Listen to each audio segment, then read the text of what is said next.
तो आज है संडे, मतलब it's time for another Q&A। ओ भाई, ज़्यादा जोश और ज़्यादा जोर के साथ में Q&A वीडियो को हम लोग स्टार्ट करते हैं। संडे है, ओवर एक्टिंग के साथ स्टार्ट करना तो बनता है। संडे है, फंडे है, इसलिए आज Q&A है, इसलिए आराम से खाए अंडे और इन्जॉय करें Q&A। अंडे नहीं खाते हो तो चाय पी लेना और क्या बताएं। बाय द वे, जिन लोगों के क्वेश्चन मैंने पिक नहीं किए उनके लिए रियली सॉरी।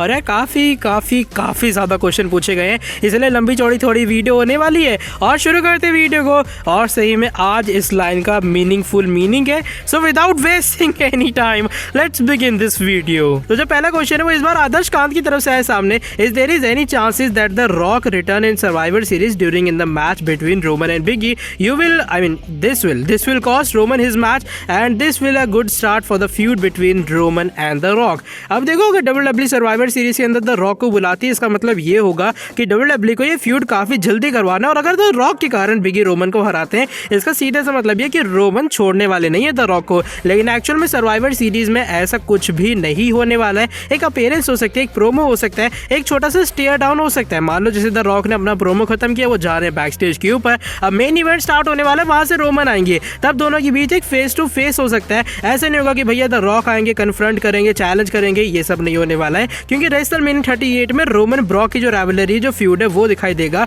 ना कि द रॉक उसमें एंटर होने वाले हैं। नेक्स्ट ईयर रेसलमेनिया के बाद जो आगे रेसलमेनिया 39 जो कि एक्चुअल में हॉलीवुड में होने वाला है, वहां पर ज्यादा चांसेस है कि ये मैच फाइनली हो पाएगा। सर्वाइवर सीरीज के अंदर कॉस्ट करें, उसके चांसेस मेरे हिसाब से बहुत ही ज्यादा लो हैं। जो नेक्स्ट क्वेश्चन है वो इस बार श्रवण बुरेवर की तरफ से है सामने। सॉरी अगर मैं नाम गलत ले रहा हूँ। When will Kevin Owens will win any title, singles title in Raw and he will renew his contract? अब देखो, मेरे हिसाब से जो कॉन्ट्रैक्ट है केविन ओवंस रिन्यू करने वाले हैं। इस बार जो कॉन्ट्रैक्ट है उनका शायद थोड़ा बड़ा होने वाला है, उसमें पुश वगैरह की जो चीजें वो जरूर अप्लाई होंगी। क्योंकि हम देख रहे हैं केविन ओवंस का सडन टाइम में जो कैरेक्टर है पूरे तरीके से चेंज हुआ। उनकी जो बुकिंग का लेवल है वो पूरे तरीके से बदल चुका है। कहाँ पे जो एक बंदा आज से 1 महीने पहले बैरन कॉर्बन से हारा था, अगर वो बंदा आज बिगी और सेथ रॉलिंस की धुलाई करता है तो आगे उसमें कोई बुराई नहीं है। और जहां तक मुझे लगता है केविन ओवंस WWE के साथ ही हमें री-साइन करते हुए नजर आएंगे। जो नेक्स्ट क्वेश्चन है वो इस बार रौनक की तरफ से है सामने। Can RK Bro lose their championship at Royal Rumble? Then Randy attack Riddle and a match between Randy Orton and Riddle?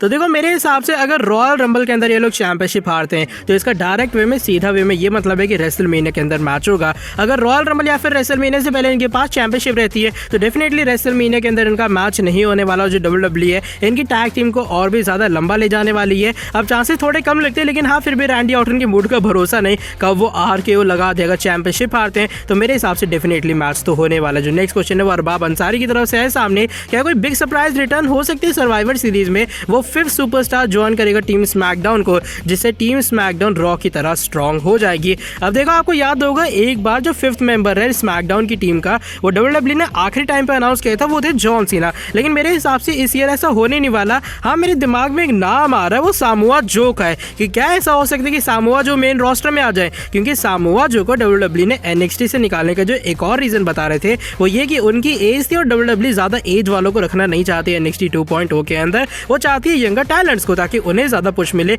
उन्हें ज्यादा टीवी टाइम मिले। तो चांसेस लगते हैं कि हाँ भाई, सामोआ जो आ सकते हैं, वो आके स्मैकडाउन को ज्वाइन कर सकते हैं। लेकिन दूसरी तरफ अगले हफ्ते शेमस की वापसी होने वाली है, तो मेरे हिसाब से शेमस भी एक अच्छी चॉइस हो सकते हैं। रिजी हॉलैंड एक अच्छी चॉइस हो सकते हैं, सिजारो एक अच्छी चॉइस हो सकते हैं। बाकी देखते हैं। मेरे हिसाब से अगर कोई सरप्राइज रिटर्न की अगर मैं बात करूं तो जहां तक मेरे दिमाग में आ रहा है वो सिर्फ और सिर्फ एक नाम है, वो है द डिस्ट्रॉयर सामोआ जो। जो नेक्स्ट क्वेश्चन है वो इस बार सामने सलीम भाई की तरफ से। Bro, I think Kyle O'Reilly should debut on main roster and that's a good start for his career. What's your opinion on this? अब देखो, मेरे हिसाब से काइल ओराइली रीसाइन करते हैं या फिर नहीं, जरूर एक मेजर फैक्टर होगा। आज से कुछ हफ्ते बाद जब उनका कॉन्ट्रैक्ट एक्सपायर होगा या फिर कुछ महीनों बाद जो भी होगा, उनका कॉन्ट्रैक्ट जब एक्सपायर होगा तो उस पर डिपेंड करता है WWE उनसे मेन रोस्टर का कॉन्ट्रैक्ट साइन करवाती है या फिर NXT वाला। जो मेन रोस्टर वाला कॉन्ट्रैक्ट है उसका 90 डे क्लॉज होता है और जो NXT वाला कॉन्ट्रैक्ट है उसका 30 डे का क्लॉज होता है। तो मेरे हिसाब से WWE अगर काइल ओराइली रीसाइन करते तब उनकी सीधा एंट्री मेन रोस्टर में होगी। और आई गेस हाँ, काइल ओराइली आने वाले टाइम में WWE के अंदर जरूर डेफिनेटली एक बड़े सुपरस्टार बन सकते हैं।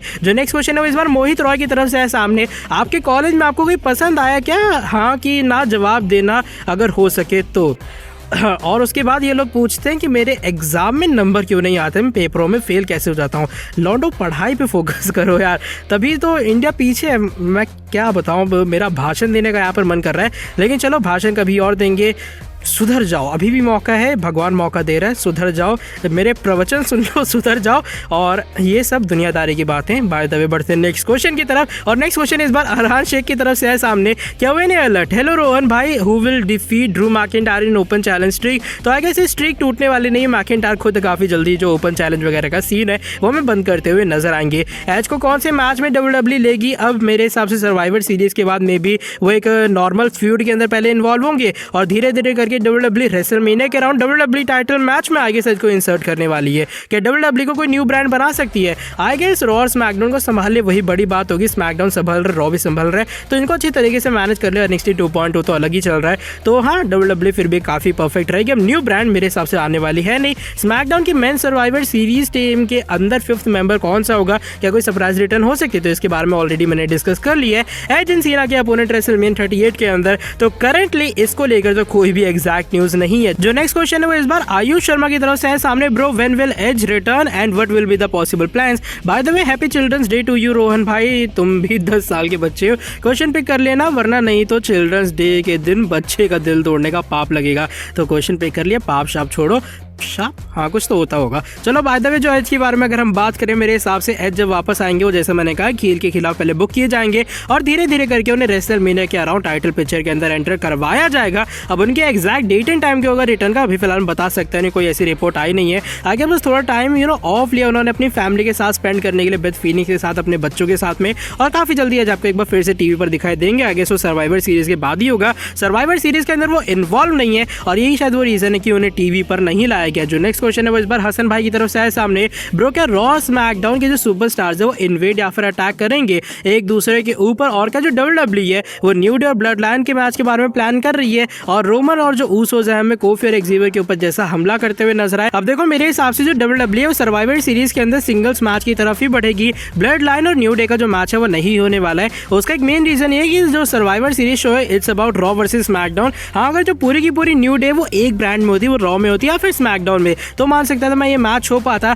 लेकिन अभी फिलहाल जो न्यू डे के 2 मेंबर्स हैं वो स्मैकडाउन में। अब ऐसा तो है नहीं जो स्मैकडाउन के मेंबर है वो रॉ को आकर ज्वाइन करेंगे और अपनी टीम के या फिर ब्रांड के खिलाफ हो जाएंगे। अभी फिलहाल एक्सेवियर और कोफी जो है वैसे भी बेबी फेस स्टार है, तो इसलिए मेरे हिसाब से इसके चांसेस होने के पूरे तरीके से खत्म हो चुके हैं। ये बस WWE का एंगल था ताकि वो न्यू डे का जो फ्यूड है वो यूज करके रोमन और बिगी के फ्यूड को हमें हाइप करती हुई नजर आए। जो नेक्स्ट क्वेश्चन है वो इस बार मैथमेटिकल स्टफ की तरफ से है सामने। ब्रो, आप मेरा क्वेश्चन कभी ले तो नहीं रहे हो, लेकिन स्टिल मैं क्वेश्चन पूछूंगा, can WWE possibly release Asuka because there is no reason why is not coming behind? अब देखो मेरे हिसाब से Asuka भी फिलहाल जैसा उन्होंने बताया था, उन्होंने डेंटिस्ट वाली सर्जरी वगैरह करवाई है। उन्होंने अपना हाथ वगैरह का भी फोटो वगैरह शेयर किए थे किस तरीके से उसमें भी चोट वगैरह लगी हुई है, तो इसलिए मेरे हिसाब से Asuka को रिटर्न करने में टाइम लगेगा और जस्ट WWE एक परफेक्ट टाइम को और उनकी पूरी रिकवरी होने का वेट कर रही है। Asuka रिलीज होता है उसके चांस मुझे थोड़े से कम लगते हैं। बात रही सेथ रॉलिंस और एज के बारे में, क्या वो सेम ब्रांड में, तो क्या आने वाले टाइम में जो टाइटल फ्यूड है इन दोनों के बीच हो सकता है? तो देखो मेरे हिसाब से इस चीज के होने के चांसेस थोड़े कम है।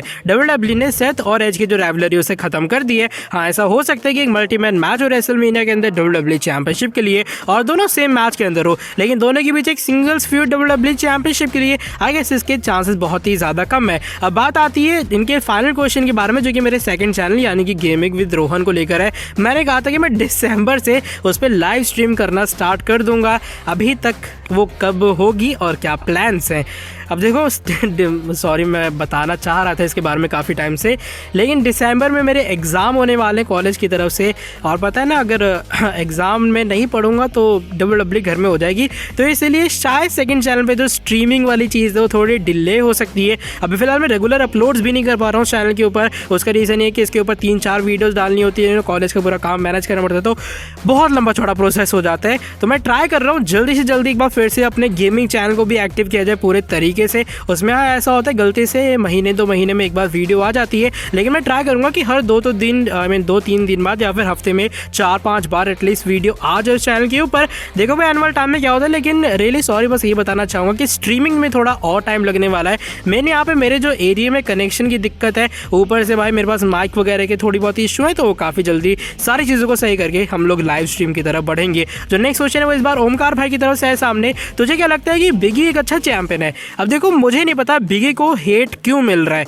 आई गेस बिगी एक अच्छे चैंपियन बन सकते हैं, बस सामने वाले इंसान को यार मौका तो दो अपने आप को प्रूव करने का। अगर मैं आपसे बिना एग्जाम लिए कह दूं कि भैया आप एक फेलियर हो या फिर आप टॉपर हो, तो मैं आपको जस्ट ऐसे जज कर रहा हूँ कैजुअली आपकी पर्सनैलिटी से, लेकिन सामने वाले में स्किल है या फिर नहीं वो तो हमने देखा ही नहीं ना अभी तक। तो मेरे हिसाब से यार बिगी को थोड़ा टाइटल रन देते हैं, मेरे हिसाब से एक बेहतर चैंपियन साबित हो सकते हैं। आई गेस जो ऑडियंस है उन्हें एक्सेप्ट करने की ज़रूरत है कि बिगी चैंपियन बन सकते हैं। अब ऑडियंस का ये माने कि यार तो जोकर है इसको क्या चैंपियन बना दिया, लेकिन मेरे हिसाब से बिगी एक अच्छे चैंपियन डेफिनेटली बन सकते हैं। जो नेक्स्ट क्वेश्चन है वो इस बार आरडीआर की तरफ से है सामने, क्या अगले स्मैकडाउन के शो में रोमन को अपनी टाइटल देनी पड़ेगी क्योंकि वो वुड से हार गए थे। तो पॉल हेमन ने क्या कहा था कि अगर एक्जेवियर वुड रोमन को हरा पाता है और ये जो मैच वो नो कॉन्टेस्ट में एंड हुआ है, तो भाई किसी भी हालत में रोमन अपनी टाइटल ना देने वाले ना रिलिंक्विश करने वाले, वो एक्जेवियर वुड के चेहरे पे एक और चमाट लगाएंगे आने वाले स्मैकडाउन के शो में। जो नेक्स्ट क्वेश्चन है इस बार रेसलिंग काउंटर की तरफ से है सामने, क्या जो सीना वो काफी जल्दी रिटायर होने वाले हैं क्योंकि उन्होंने अपने 2 मैचेस हारे हैं,